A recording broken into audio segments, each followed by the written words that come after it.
Welcome to Closer to Venus. I'm Johnny Burke. Today's guest is Holly Duckworth. She is a psychotherapist, hypnotherapist, and author of Finding Purpose, Surprising Wisdom from the Higher Self. Today, we will be talking about multidimensionality, the nature of eternity, and how time is an illusion. Holly, welcome to the show. Thanks, Johnny. My pleasure to be here.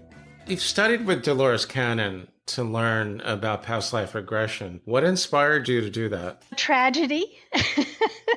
I'd received my PhD in psychology in 2010 and was doing a little bit of Jungian analysis and a whole lot of corporate organizational development and executive coaching and that kind of thing. So I was in the corporate world. At the time, my 20-year-old son was arrested for DUI. I had never heard of Dolores Cannon, would never have heard of her before. My son was in a situation where he was going to be incarcerated for 21 days, and I couldn't visit him. No video calls, no actual visits. I could only have an occasional phone call with him. So in one of our phone calls, he says, "Hey, Mom, I found this book in jail, and I think you'd really like it." It was Dolores Cannon, Convoluted Universe Book 4. I had no idea who Dolores Cannon was, but I go, after we hang up, Amazon, click, just to have something to converse with my son the next time that we talked. And I get Convoluted Universe Book 4, and I start reading it. And Johnny, I'm like, oh my gosh, everything I've ever believed in my entire life, here it is in print. I've never seen it in print before. Things like God is an energy source, not some dude on a cloud with sandals, right? All kinds of quantum physics things, like time is an illusion. All kinds of things like this were in that book that I had already believed. Well, so my son gets out of jail in December of 2012, and Dolores was doing a weekend retreat in January of 2013. And so I told my son, let's go see her. And so we did. That was in February. I was in training to be a QHHT practitioner, and I've not looked back. It seems like it was kind of meant to happen. Yeah. You were already a psychotherapist at that point. Mm-hmm. Yeah. When your son was in jail, and then you went to see Dolores Cannon in January, then you were literally training by the next month. You mentioned something about Carl Jung. What is it about Carl Jung and the mystical universe? What is the connection there? Yeah. If you think about it, you're going back to the 1920s. He was a student of Freud, one of the first psychologists or psychiatrists back then. A psychiatrist was just a medical doctor. If you read Carl Jung's work with a metaphysical mindset, you're like, yeah, this dude wasn't a scientist. He was a metaphysicist. I've read some of his work when I started to learn about near-death experiences. Now that you mention it, makes a lot of sense. In your experience, you've obviously done the training with Dolores Cannon. What have you learned about past lives and reincarnation? A big part of Dolores Cannon's quantum healing hypnosis technique is people come to QHHT, usually for physical healing. I've seen all kinds of physical healing, stage 4 cancer, autoimmune diseases, name a kind of physical ailment, and we've probably seen it removed through QHHT. A part of that QHHT process is experiencing what I call an other life, not a past life. So we use that process really to get the client into the deepest level of altered state of consciousness, of trance that we can, that allows the connection to the higher self. Then the higher self can then unravel all of the understanding that we need of the physical manifestation, whether it's cancer or disease or whatever, that can allow the healing of that experience. It's a much bigger process than past life regression. It's a miraculous process of physical healing. But we pivot on past life regression in order to achieve the states of trance that we need to do the healing. Past life regression, as most people know it, is kind of removed from QHHT. Correct. You have to kind of drive on that highway for a point. It seems like with the Dolores Cannon method, you go a lot further. Exactly. Exactly. And she actually didn't find out about the healing capacity until she was probably 25 or 30 years into her career. All of her early books are about using these past life regression situations to do research. For example, she wrote 2 books on Jesus and the Essenes, and they walked with Jesus. She had a client who regressed to the rabbi that gave Jesus and John their bar mitzvah. And so she researched these historical situations through the past life regression. And it was only in the late 1990s that she connected to the higher self and was able to witness healing, physical healing through the trance state. And that's when she developed her quantum healing hypnosis technique. She spent the last 10, 15 years of her life doing nothing but that and teaching others how to do that. So you actually met her? Oh, yeah. Yeah. Wow. Yeah. Because now I believe her daughter leads the trainings and is carrying on the tradition. Correct. How did Dolores have a direct conversation with Nostradamus across time? Yeah. She ended up writing 3 volumes of books on Nostradamus. She was in the middle of an ordinary session, an ordinary day at the office for her, doing her past life regression hypnosis. This was before QHHT. The client that she was regressing, in his past life experience, he was the secretary that was the scribe for Nostradamus. So the scribe is at work in the offices of Nostradamus. And Dolores, in her typical unabashed way, she asked the guy who's the scribe, can we talk to him? You would have to ask. Right. You have to. Then the scribe starts an intermediary conversation. So finally, she ended up working with this client for many, many, many years. And finally, she was able to have the client just, I guess, meld or assume the consciousness of Nostradamus. What they would do is when they were in session, she would read a Nostradamus quatrain in modern English as translated from ancient 14th century French. And then Nostradamus, speaking to her through the client in hypnosis, would go, well, that's not what I meant. I meant blah, blah, blah. They spent years working together to correct the translations of all of the quatrains. And so that's the 3 volumes of work. So she believed she wasn't like listening to a recording of Nostradamus. She was actually communicating with him. Exactly. We can probably imagine he was in some sort of trance state because that's what he did and was connecting to her. That would have been the 1980s. And one of the funniest stories out of that book was they're in this conversation, her and Nostradamus directly, yes, in real time. She said something like, well, she had to go to her doctor later and she didn't want to be late for her female doctor. And Nostradamus stopped her and was like, what are you talking about? She said, yeah, I don't want to be late for her. Nostradamus was dumbfounded that women could be doctors in the time that he was talking to Dolores. So they would just have like ordinary conversations directly with Nostradamus. Yeah. That really is amazing. I wanted to save that for later, but I couldn't wait anymore. Apparently, with her technique, it's possible to connect beyond the veil, which is not typically reported in past life regression sessions or cases. If that's true, have you had any direct experience doing something like that?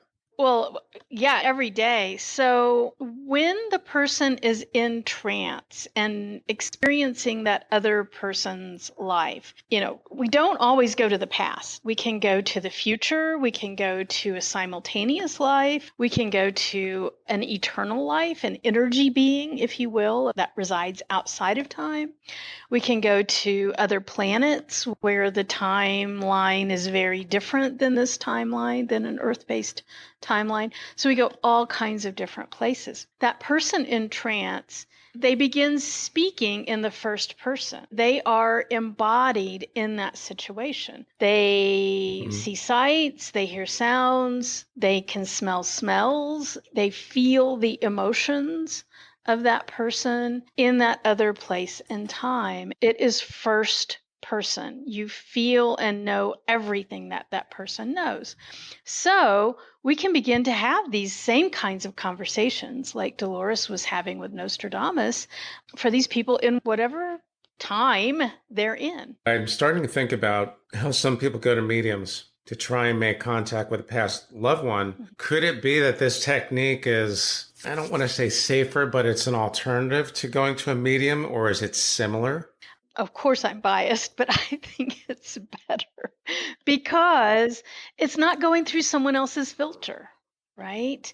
You're experiencing that. I'll give you an example for myself. In that very first experience I had with Dolores, these were group regressions. So she would have a weekend retreat.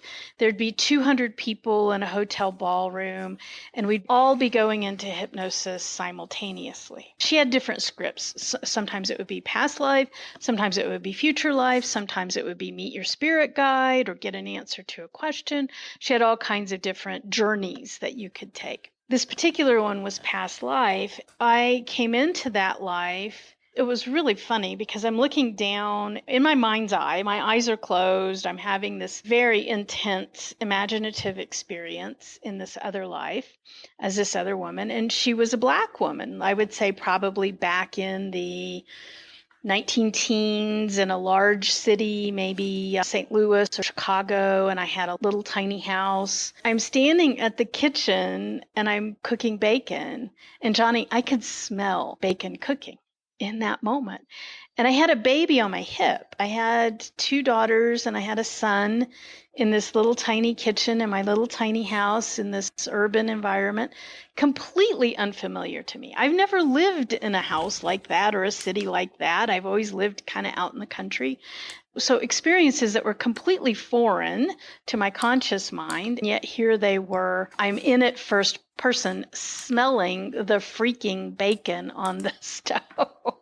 That is amazing. And simultaneously, I know that this baby on my hip is the soul of that baby boy on my hip is my husband in this life. Is it just a knowing, like a psychic, like a download or something? You just know it. I guess. Of course, I went into all of this Dolores experience totally a skeptic, 100% a skeptic. And this is my first time out of the chute, right? I had never had hypnosis before, never even was interested in it. And here I am having this ridiculously profound experience. Lots of details, too. And layers and layers of information. Lots of details. Like one man was talking about, he could see the brushstrokes on the painting. Bob Snow. I think we talked about that. You told me you were skeptical, like most people are when they encounter this type of thing. When you were little, did you have any intuitive type experiences like seeing spirits or none of that, right? No, okay. None whatsoever. My undergraduate degree is in mechanical engineering. I was always the science nerd, the math nerd kid.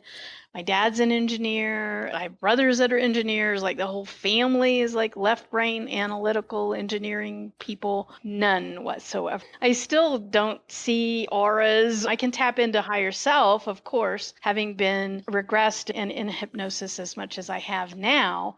But in terms of just general psychic ability, no, absolutely not. It seems like you've experienced all kinds of things, past lives, or should we say other lives, simultaneous lives, which we'll get to in a moment. But what about the in-between lives, in-between incarnation space? Yeah. Have you experienced that? Absolutely. Yeah, a lot of clients go there. I call it the void, the resting place. It's this place where it's not light or dark. It's not black or white. It's not hot or cold. It's not good or bad. There's no body. There's no emotions.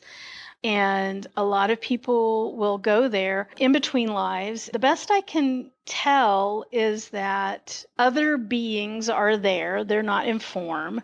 They're energetic. The purpose of that experience is to really heal, release any sort of trauma or emotions or experiences that need to be released from the in-form incarnation.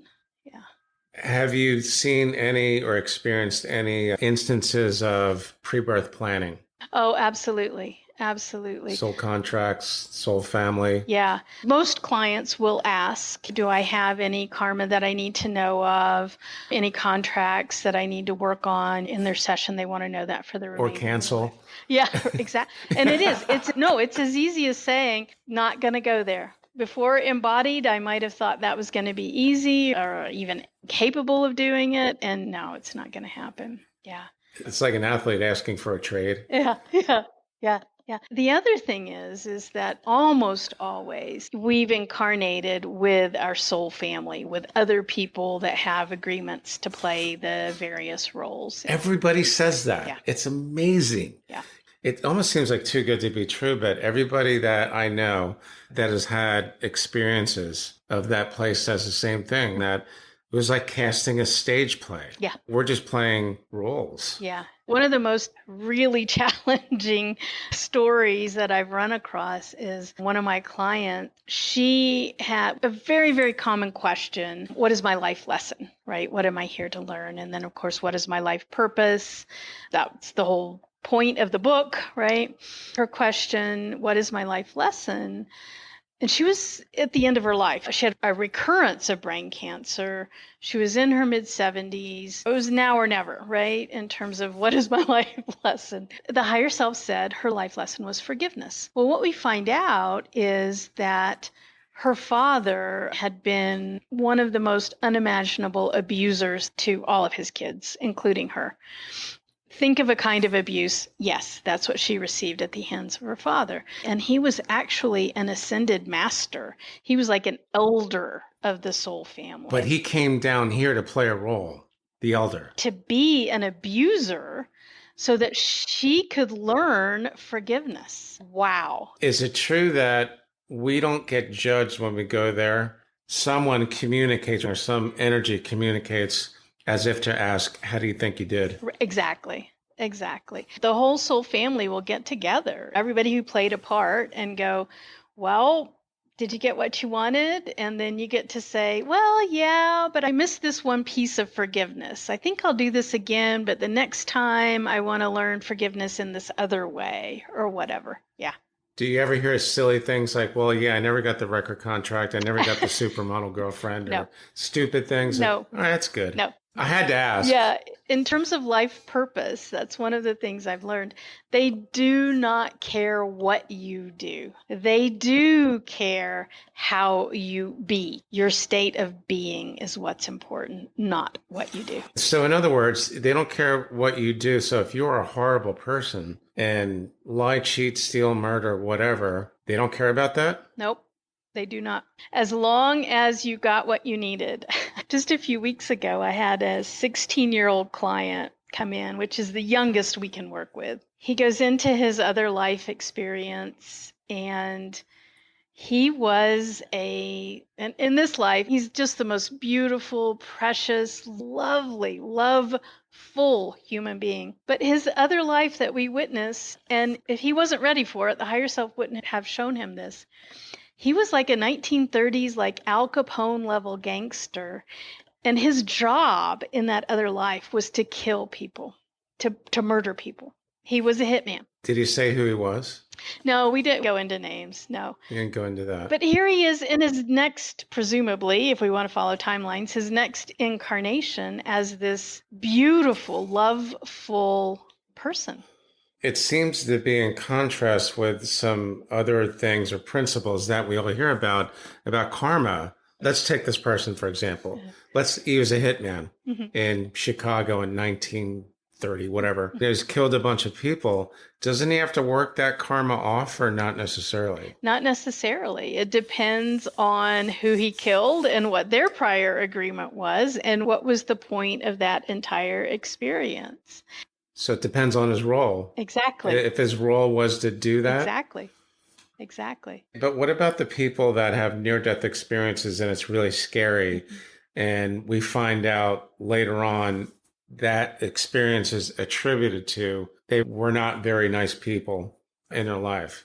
I've never run into anything like that. One of Dolores's process, we very intentionally in QHHT take someone through the death process. In that other life, she thought that it was very therapeutic for people. Now remember, you're witnessing this life firsthand. You're smelling the bacon. And now you go through, as that other person, the death process. You know firsthand then what the death process is like. And her point was it alleviates like ridiculous amounts of fear because we see how easy the death process is. Her famous quote is, and I see this in almost every case, it's just like getting up from one chair and sitting down in the next. It's that easy. You can imagine in these past life scenarios, all of the hideous ways human beings have died, right? On the battlefield, burned at the stake, beheaded. There's really, really bad things that humans do to each other in terms of the way we die. I haven't witnessed a case yet where the soul wasn't already departed when the body felt the pain. So like on a battlefield or being beheaded or whatever. I'm on the verge of concluding that our soul leaves before all of that physical trauma needs to happen.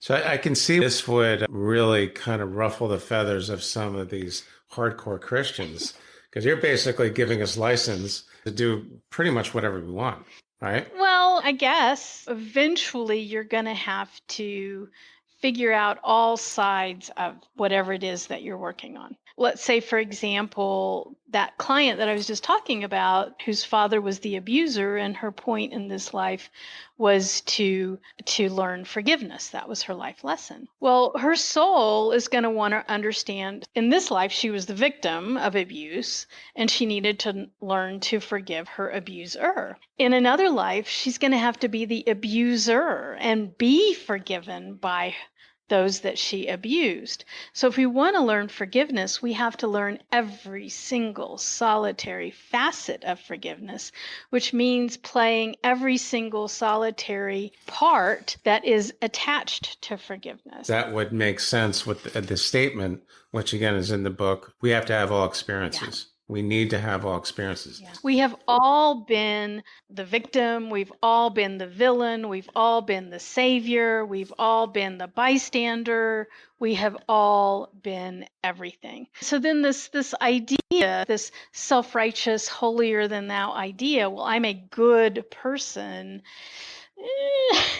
Sorry, we've all been it all. What is an example of a client that experienced future and simultaneous lives in hypnosis? Can you give us an example of that? Yeah. Just a few weeks ago, I had a client. It was current timeline. It was modern times because she's describing the cars and the buildings and the people and what they're wearing. If it wasn't the exact same timeline, it was very similar. And she's experiencing this other life. The client was a woman in this life. And that other life, she was a man and having some sort of experience as an executive. So we've gone through this other life scenario, this simultaneous life as some executive. I think he was in Australia. He's this really powerful CEO type. If it's current timeline, we do not take that person through the death process because they might not yet be dead. The first question we always ask the higher self is, why'd you show her that? Why'd you take her to that life? In this case, she had some prejudices. Her husband was a high-powered executive, like the man that she embodied in this other life. And then she was able to kind of unravel some of the friction and prejudices that she had about her husband through that firsthand witnessing of that other man in the current timeline. When we go to the future, we've been to the future on Earth. We can go to the future in other places, other planets. Sometimes in other planets, we don't know if it's the past, the present, or the future, or outside of time. Outside of time. Okay, that's probably a whole nother episode. What does the future, in whatever instance that your client was in, what does the future of Earth actually look like? I would say that current life seems to be the most complicated that it's going to be. So when we start looking in the future, things seem to be so much simpler. For example, I've had clients go to the future and it's kind of described as like the Pueblo Native Americans, smaller apartment-like structures attached to each other, but they're only 2 or 3 stories tall. And then you go inside the structure and there isn't like furniture because all the furniture is kind of built in like organically into the walls and such. And a very small community kind of driven thing. I've never had anyone experience flying cars. You got to go back 10,000 years in the past to find that, right? Speaking of which, as we know, time theoretically does not exist. Have you had any experiences with the clients going back to like ancient civilizations where there was like an advanced society? Can you give us an example of that? Yeah, in fact, I was just doing some video editing today, hoping to share a session. I need to get the client's permission to share all of the recording and everything. But ancient Egypt, of course. Lots of clients go back to ancient Egypt. They were very much integrated with other planet people that would come and help and show them technology and do things with them. This particular client, she went back and they would have these. In ancient Egypt, they would have these, and I don't know why, but they were all young men, and they were trained to allow ET beings, consciousness, to be housed in their body.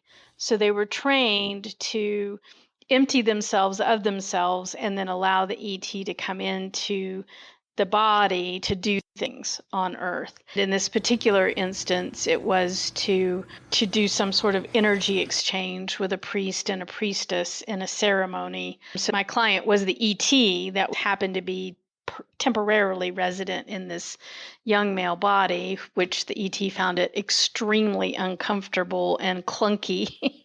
And then they went into ceremony with this priest and priestess. Did you ever have an experience of seeing flying machines of any kind in any civilization? Oh, yeah. Yeah, ships, all manner of ships. Really? Spaceships the size of planets. Massive, massive spaceships, all the way down to little tiny, like one-person spaceships, where you can see through, like the entire ship is transparent, spaceships with control panels. So the obvious question for someone who's listening to this is probably going to be, that sounds really cool, but how do you know, how does your client know that it's not just his imagination? Yeah. In the QHHT process, we don't care. That's not the point. I'm a past life regressionist that doesn't believe in past lives. So maybe it is the imagination cooking up. I don't know. Dolores did a little bit of digging, literal archaeological record digging when she was doing her Jesus books to corroborate some of the data. If time doesn't exist, all lives are now. If we're all one, we all have access to the Akashic records. We all have access to the consciousness of everything.